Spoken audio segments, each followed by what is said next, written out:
Stop recording button. Hello, Double Internet. tap to activate. You know what time it is? Time for me to stare into my phone camera and ramble on about an idea that I have, hoping that someone out there will actually find it interesting. So before we get into things, how many of you that are subscribed, or just watching, are familiar with the Helpful Fox Senko-san? And how many of you actually have watched it and enjoyed it? Because I love the shit out of that show. It's a nice, wholesome slice of life anime. Anyways, let me grab this, so I can put it there. Yeah, that's good. Anyways, thing that I have noticed, there's a lack of male kitsune in that show. So, yeah, that's one thing that we will address today, and also another thing. How many of you like superheroes? You got your Batmans, your Supermans, your Spider-Mans, your Captain Americas, your Iron Mans. Yeah. So, I just thought of a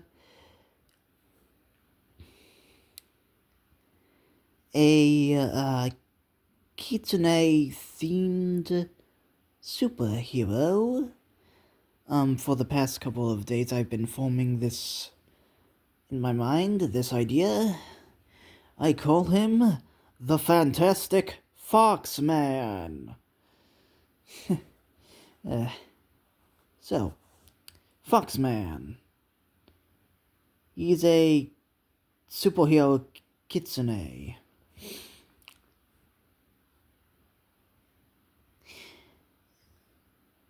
And so, we're gonna talk about him. And those of you that most likely will come here from Reddit in the future, because I'm planning on not only posting this to my channel, but posting a link to Reddit, that are wondering, what did this have to do with Senko-san? Because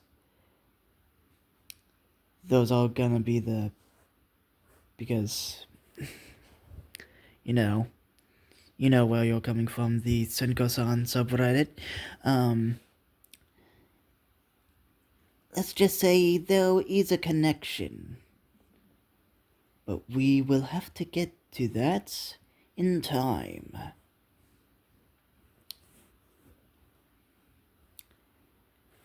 His origins. Shinji Nakano is seemingly your average,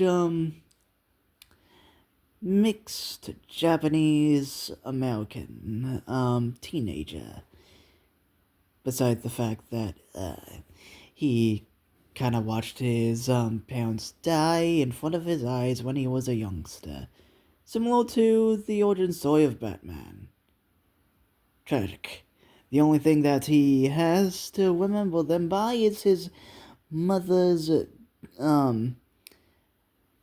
wedding ring. A seemingly plain golden band that, was part of a matching pair of rings, the other being, his father's wedding band that was, taken by the, mugger that they encountered.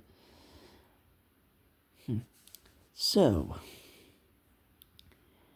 Shinji kept that, wedding ring,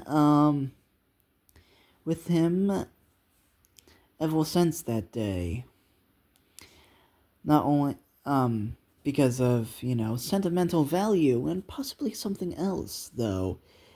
He wouldn't pick up on anything of the sort like that. Shinji lives with his uncle, Jonathan Simmons, his mother's brother. And to describe Jonathan Simmons, just imagine J.K. Simmons as a science teacher, and that's pretty much it. So you can imagine who I haven't envisioned to play him. Anyways, besides Shinji's tragic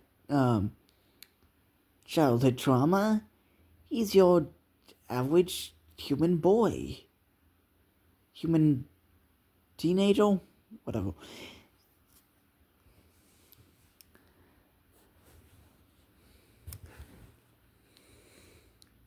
And that perception of himself will change one day.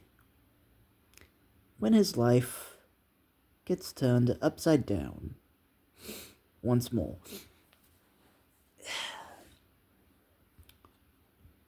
So when Shinji was in his later years of high school, possibly going off to college in the future, he was walking home with his friend, let's call him Matthew, and when they were walking down a alleyway, let me paint the scene for you. It was, you can imagine like 2 or 3 o'clock in the afternoon. It's been overcast for most of the day, like cloudy with bits of sun peeking out from behind the clouds off and on, and during the day it's like, transitioning from summer to fall. And in that alleyway, as Shinji and Matthew walk down it, they encounter what appears to be a girl cosplaying as Shiro from Senko-san. And that's where the connection begins.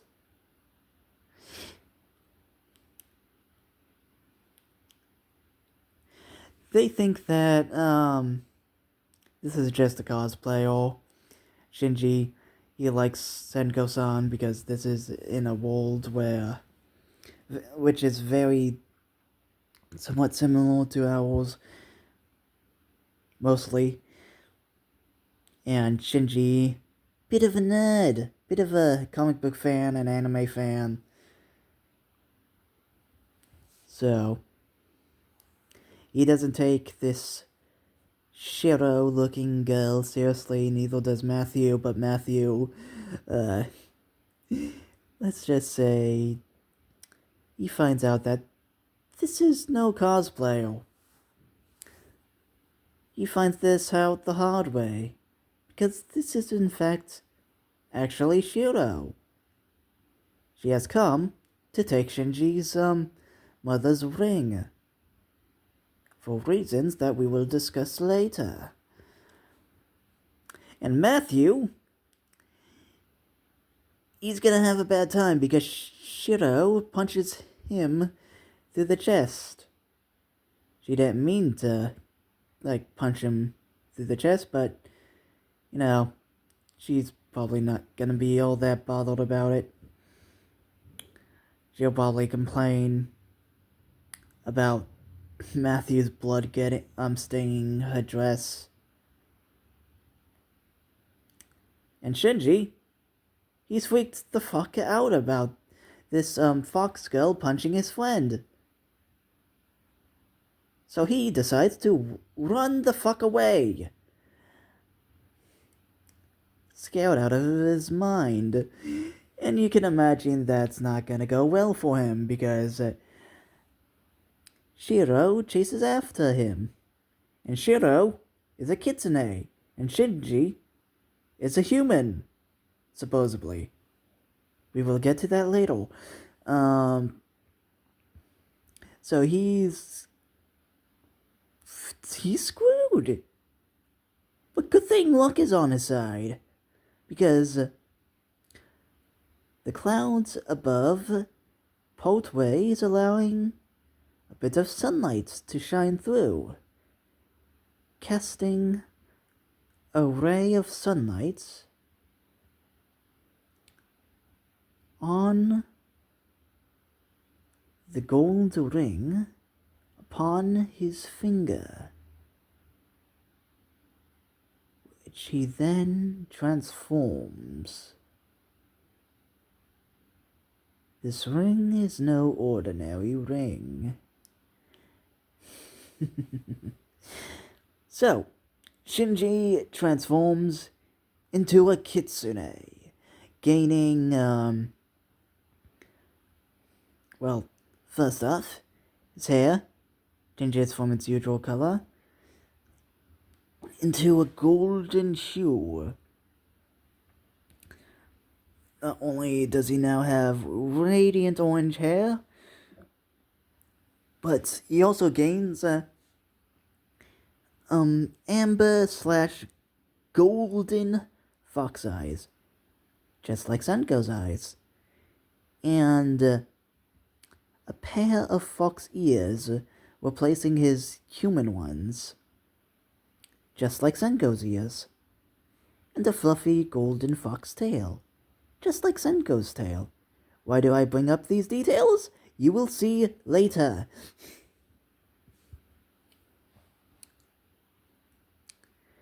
And not only does he physically look different, Shinji feels stronger, powerful. He can avenge his friend. He ends up losing his finger. And it's the most important finger because it's the one with his mother's ring on it. How does he lose it?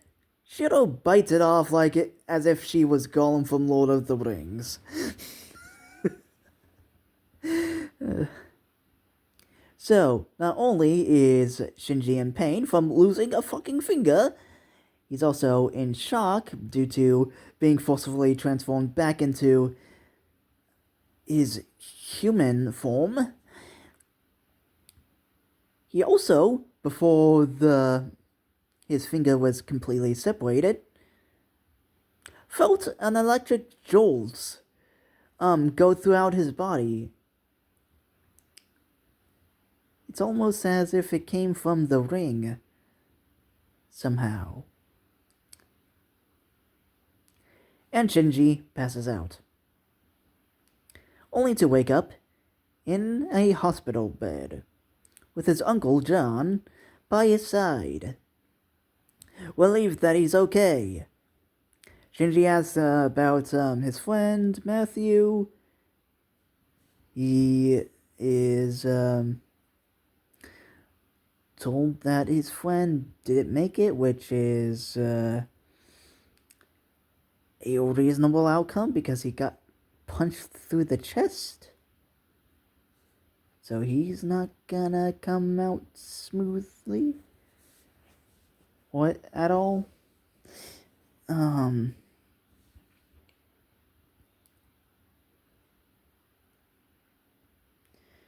Shinji's distraught, but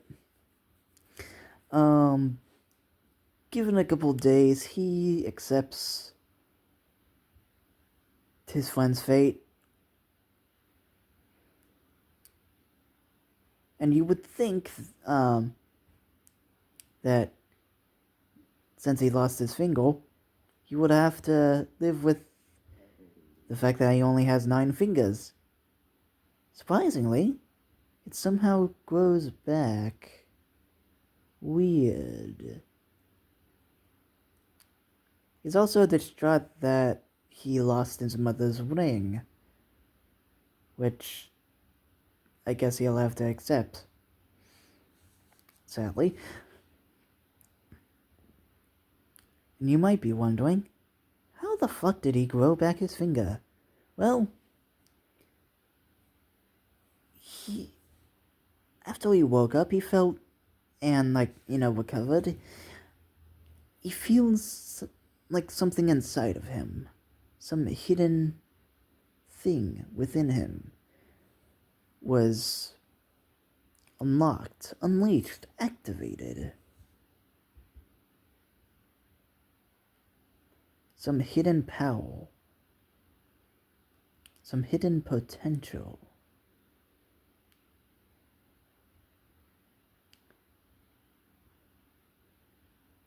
He has gained the powers of a kitsune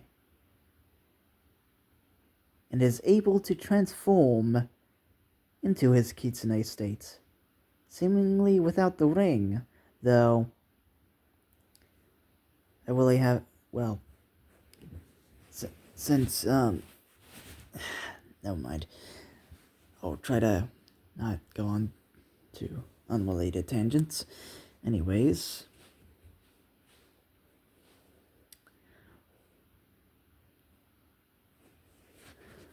so, Shinji, being the comic book fan that he is, since he's a nerd, inspired by superheroes,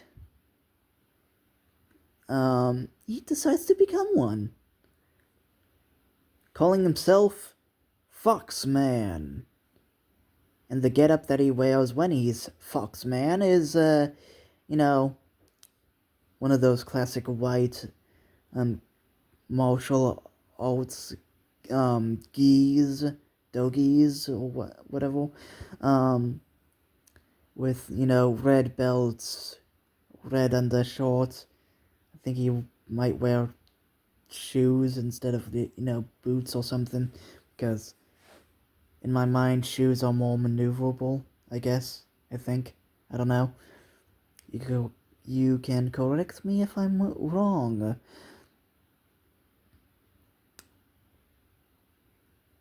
Now you might be wondering, what makes that ring of his mother's so special?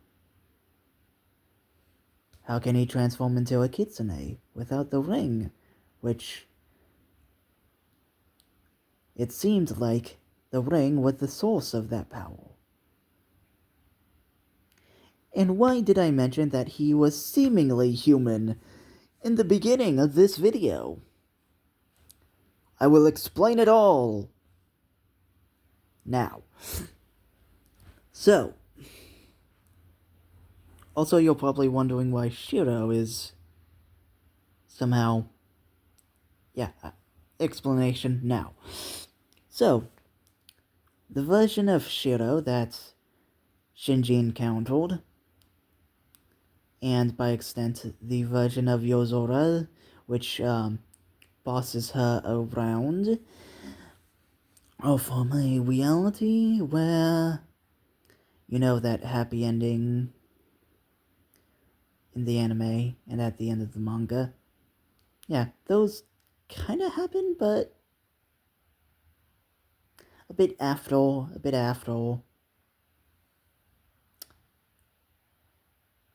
Somehow, they lose Senko. Senko is no longer in their lives. So no more Senko-san in their reality. Yes, I'm saying that version of Shiro is from another dimension. Would you hate it? Don't know. I'll have to see the comments. Anyways, yes, going back to, So, the only thing that they have left of Senko is a strange gold ring. It's nothing special, a plain golden band, which apparently holds Senko's essence, her being, her spirit inside the ring, kind of acting like a kitsune star ball, which, if you, or like Hoshi no Tama, which means star ball. Sorry. Anyways. So, grief-stricken, and since they miss Shiro so, or not Shiro, Senko, fuck, so much, Yozora decides to hatch a plan alongside Shiro, but we all know that Yozora most likely will be the brains of this. They're going to go to a different universe to try to, use the power of this ring to have Senko be reborn. Why don't they do it in their home dimension? Who knows?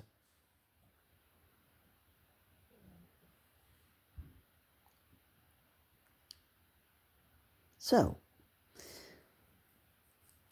I would like to introduce you to the Shinji's parents, the Nakanos. His father is Takashi Nakano. His mother, formerly Joanne Simmons, real original, is now Joanne Nakano. They are newly engaged. They are the target of the plan to have Senko be reborn. The pieces are falling into place for your understanding of the story. So the plan that they thought up, they plan on having the golden ring holding Senko's essence. For simplicity, so I don't have to keep on clarifying, let's call it the star ring, since it's pretty much similar to a star ball. But it's a ring, a golden ring. So, on their wedding day, Yozora is to send Shiro to go and switch out one of the wedding bands with the star ring, which these wedding bands are a matching pair. Plain golden bands that look extremely similar to the star ring. A coincidence? Maybe. Maybe not. Maybe Yozora has set this up, so it'll be easier to switch one ring out for the other, so that no one will know the difference. Or maybe it's just a coincidence. Who knows?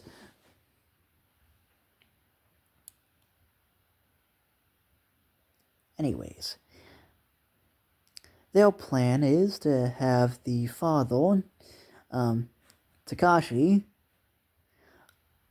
be the one to receive the star ring as his wedding band, so that the spirit inside will override his DNA, so that his offspring will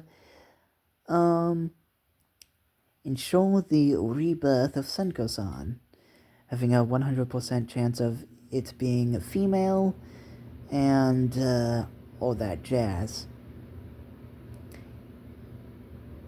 If you need an example of something similar happening,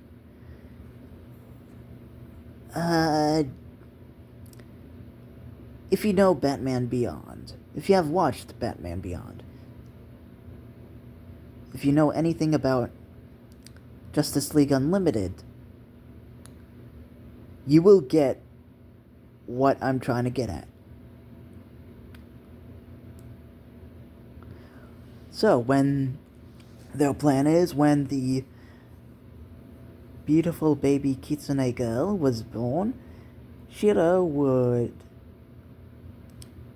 either take it and ways in that dimension because wibbly wobbly timey wimey stuff between dimensions is weird, and that you, or she'll just take the baby back to their reality. Either Yozora can't find anything to go wrong with this plan. Something goes wrong with this plan. When Shiro switches out one of the wedding bands for the star ring, there is no way to ensure that it goes to the right spouse. It ends up with the mother. It ends up being Joanna's ring. The spirit inside influences her DNA.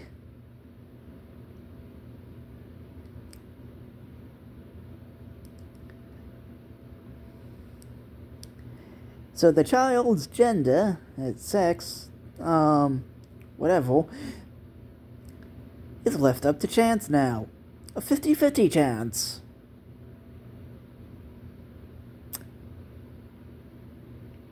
And Shiro and Yozora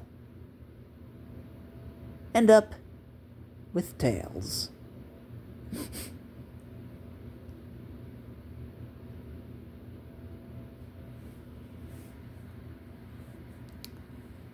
And Shinji is born.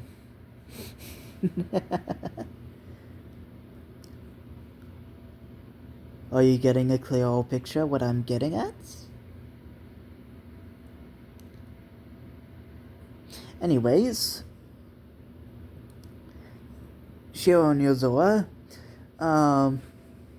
think that their convoluted plan just didn't work out.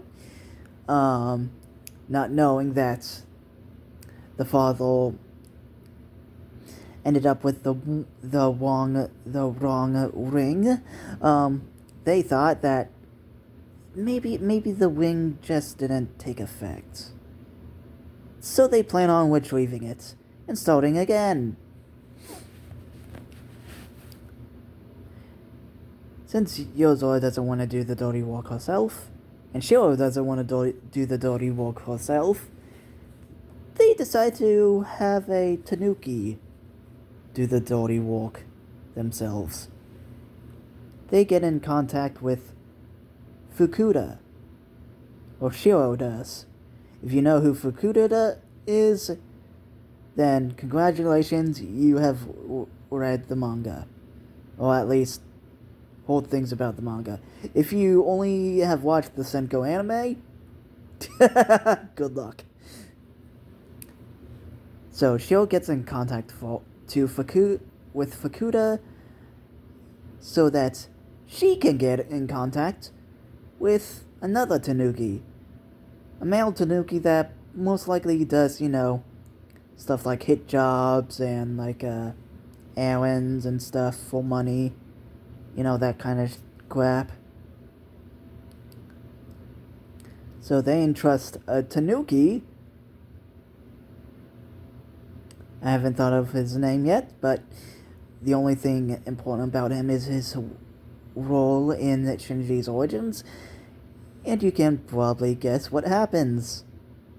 That Tanuki is the mugger that killed his parents.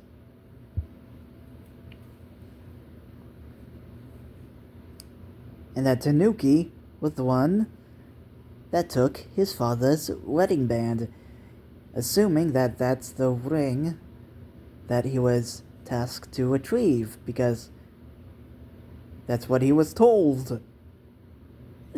Shiro and Yozora didn't know that was the wrong ring until they actually had it in their hands. They finally figured out their mess up.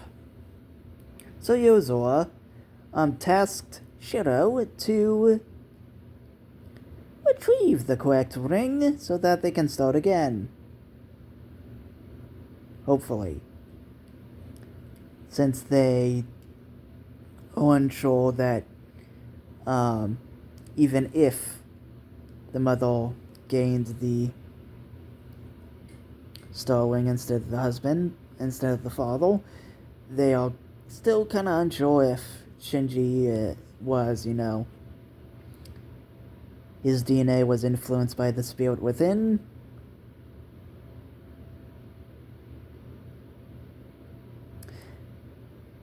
And you know the rest. And when Shiro gets back from retrieving the ring, it no longer has power within it. It's as if it got drained. And now you know why Shinji felt an electric shock right before the ring was severed from his finger.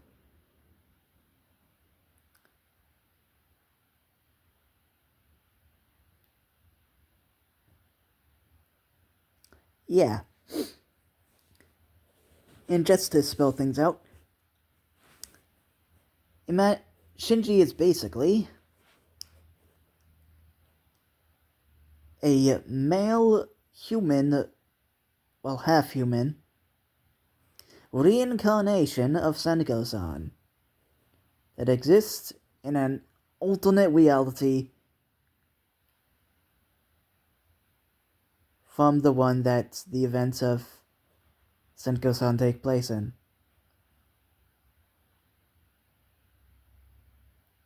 A alternate reality mostly similar to our own.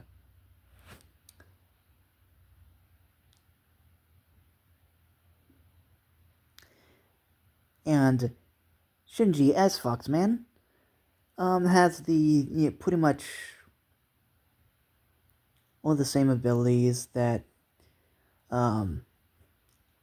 Kitsune have, that Senko has, performed, phasing, foxfire manipulation, telekinesis, floating in his case, flight, because superhero. He also has enhanced vision when in his Kitsune form, and enhanced hearing and senses and all that shit. Agility, athleticism, and acrobatics, all that. Even when in his human form, he still has, passive buffs, like enhanced healing and all that shit. So, what sort of supervillains will he encounter? Since I imagine him living in New York City.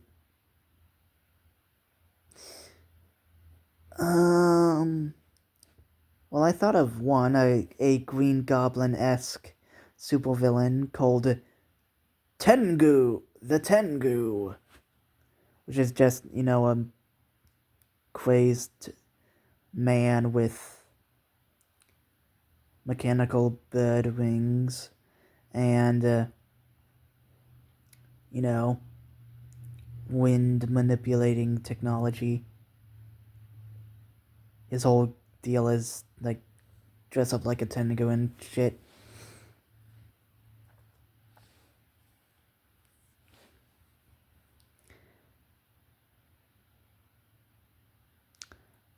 I also have thought up of another villainous character called Oni, who is basically just, your standard brute.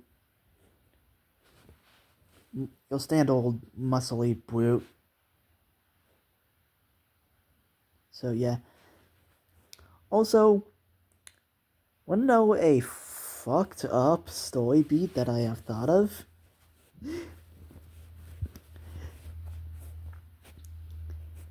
Since Yozora figures out that Shinji was their failed attempt to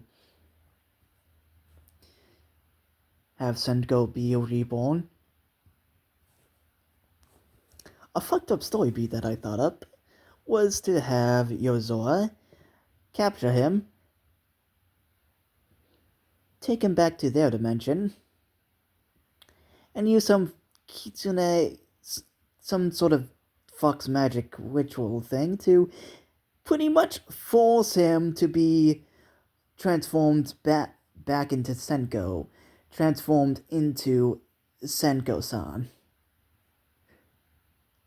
And there's some fun body horror type shit you can deal with that. You can do with that. The way that Shinji solves this problem, he asserts his himself as being his own being, his own person, and stuff.